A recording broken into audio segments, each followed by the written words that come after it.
Alexander exploded in anger, as he sometimes would, and dismissed the envoys with a threat that they should not be so confident in their island fortress, as it would soon be part of the mainland. This most famous of Phoenician cities was composed of two separate segments.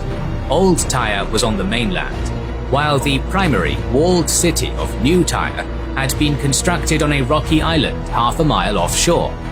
As Alexander approached the unique city, he was met by Tyrian dignitaries, among them the son of Tyre's king, Azemilchus, who, along with many other Phoenician rulers, was away at sea with the Persian navy. Their demeanor was respectful and hospitable, offering alliance, provisions, and gifts. However, they were not about to hand Tyre over to the Macedonians. In response, Alexander expressed a desire to offer sacrifice at the Tyrian Great Temple within the island city itself. To allow Alexander to do this would essentially recognize him as Tyre's rightful overlord, so the envoys declined Alexander's request, offering the king to make sacrifice at an equally revered temple in Old Tyre. Alexander exploded in anger, as he sometimes would, and dismissed the envoys with a threat that they should not be so confident in their island fortress, as it would soon be part of the mainland. Once the envoys returned home, they counseled the Tyrians to submit. However, buoyed by their formidable island fortress, its distance from the mainland, and the strength of their natural and constructed fortifications, the city decided to fight. A recently arrived delegation of Carthaginians began encouraging the people of their parent city to defend themselves, promising great reinforcement from their own city, which was a great naval power already. The king's temper cooled, and he sent some envoys over the strait in order to urge the people of Tyre to accept peace terms. Possibly mistaking this as a sign of weakness, the Tyrians murdered Alexander's envoys and threw their bodies into the sea. The battle became inevitable, but Alexander, in his typically daring manner, had a plan in his head that just might work. He really would make island Tyre part of the mainland. To enact his scheme, the king had Old Tyre torn down and harvested its stone as raw material. At the same time, parties were dispatched inland to Bekaa Valley, where they fetched timber from the cedar trees on the mountain slopes. To supplement the hardy men of the Macedonian army, entire populations of nearby towns and cities were drafted to serve as a labor corps, which supposedly totaled many tens of thousands strong. Now possessing the material and the men to use it, Alexander began slowly constructing a 200-foot wide mole from the mainland across to Tyre. The king's engineers would sink wooden piles into the mud, pack stone between them to serve as a foundation, and then lay massive timber beams to complete the work. In the muddy terrain and shallow water adjacent to the shore, the going was relatively easy, and the mole's construction got underway with haste.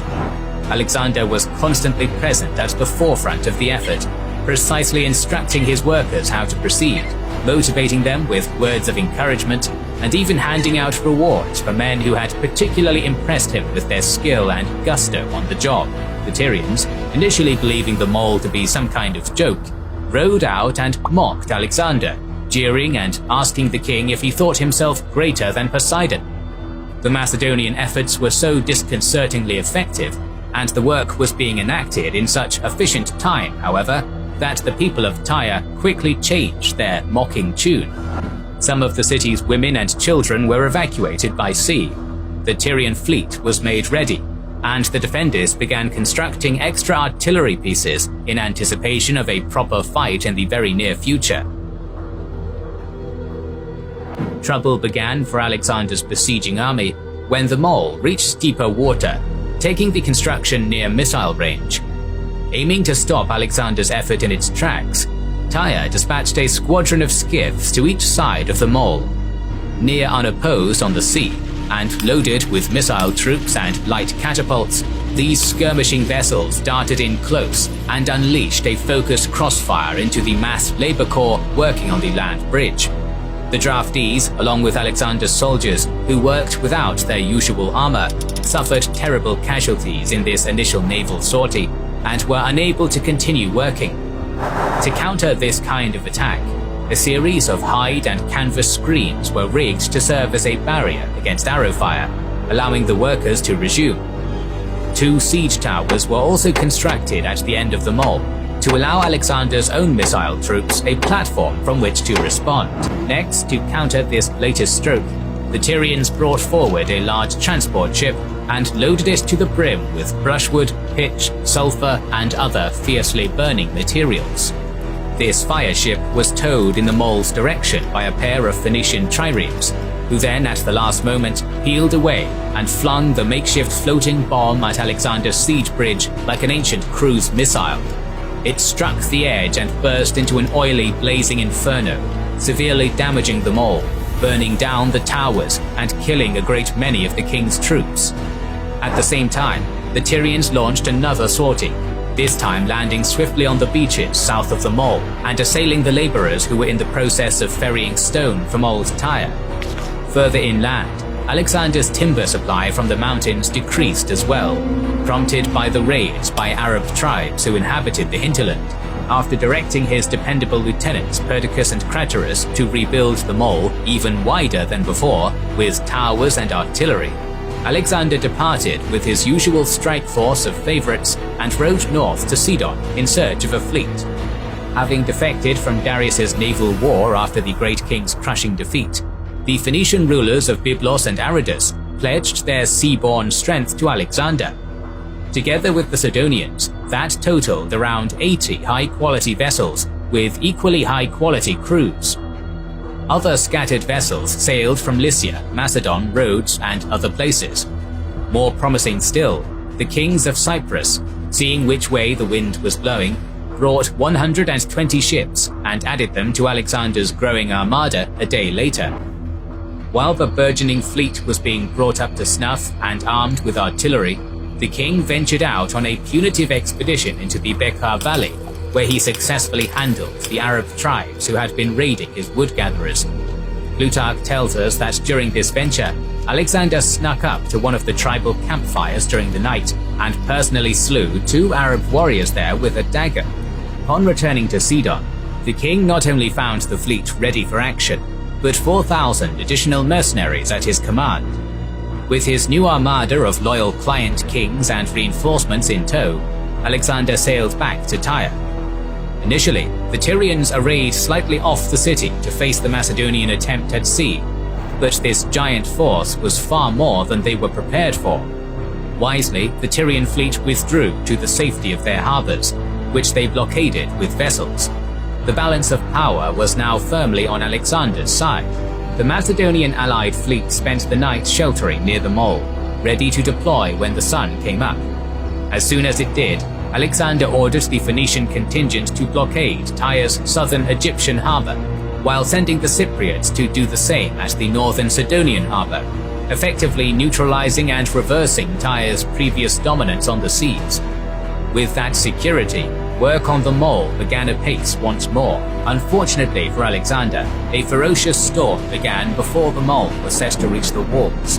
This turn of luck not only made it impossible to make further progress, but ravaged the existing structure, setting the construction back considerably. To remedy this, the king had a number of massive uncut trees floated into position on the windward side of the mole, where they absorbed most of the impact. When the storm at last subsided, these wave breaks were built into the structure as bulwarks, and the damage was soon repaired and expanded upon, taking the Macedonian bridge into the missile range of the walls. Intent on giving his workmen cover for the final stretch, Alexander massed his available siege catapults and stone throwers on the edge of the mole. Together with the artillery-armed fleet, and supported by archers and slingers, they launched a withering bombardment against the Tyrian battlements, clearing the defenders from the walls. Although under immense pressure, the Tyrians held on with great tenacity, hanging up screens to break the force of Alexander's artillery and building wooden towers on their battlements. From these, Tyre's archers loosed volley after volley of fire arrows at the Macedonian vessels, while the citizens worked at terrific speed to repair any breaches. At day's end, the situation in the city was dire, but the defenses opposite the mole still stood firm. Sailing around to the seaward side of Tyre in the dark of night, Alexander attempted to take the city while it was sleeping, but was foiled only by another short but violent storm and forced to pull back. The Tyrians used this moment of breathing space to scatter large chunks of stone into the shallow water adjacent to the walls, making it incredibly difficult for Macedonian ships to get close. 30 more Carthaginian emissaries arrived with words of encouragement, but they regretted to inform their mother city that aid would not in fact be arriving. War at home made that impossible. Alexander spent some time clearing the stones which had been dumped into the water, allowing his ships to once again get close to the walls. At the same time, following a final Herculean burst of industry, the mole stretching all the way from the Phoenician coast to Tyre finally connected. As Alexander had vowed to the envoys of Tyre months earlier, he really had made the island city part of the mainland. The time for a full-scale attack had come. At the advent of midsummer, the Macedonians launched an assault via land from the end of the mole and from the sea on their assault ships. Massive stones launched by catapults smashed into the walls of Tyre, gouging out huge portions of stone and sending it crashing onto the rocks and into the water below. Ballista bolts and archery fire raked the battlements, killing defenders and making others duck for cover. Under the cover of this bombardment, Alexander's infantry used boarding gangways and ladders to attempt an escalade that would finally take the defiant city. They put fierce pressure onto the Tyrians, who fought back ferociously in a conventional manner, but also used their mad inventions to turn the attackers away. After a long struggle which yielded no real results except for brutal casualties, the king was once again forced to abandon the effort at nightfall. Dejected and exhausted by the long siege, both he and his companions were about to simply bypass Tyre completely and march on to Egypt. But Alexander held on, if only because giving up now would be costlier than doggedly soldiering on. His persistence was to be rewarded. As they themselves were now in a desperate situation, the Tyrian ships at the Sidonian harbour launched a massive naval sortie completely by surprise. As the crews were at rest, dozens of Macedonian allied Cypriot vessels were sunk in the initial attack, and for a moment it seemed as though the Tyrians were about to make a breakthrough.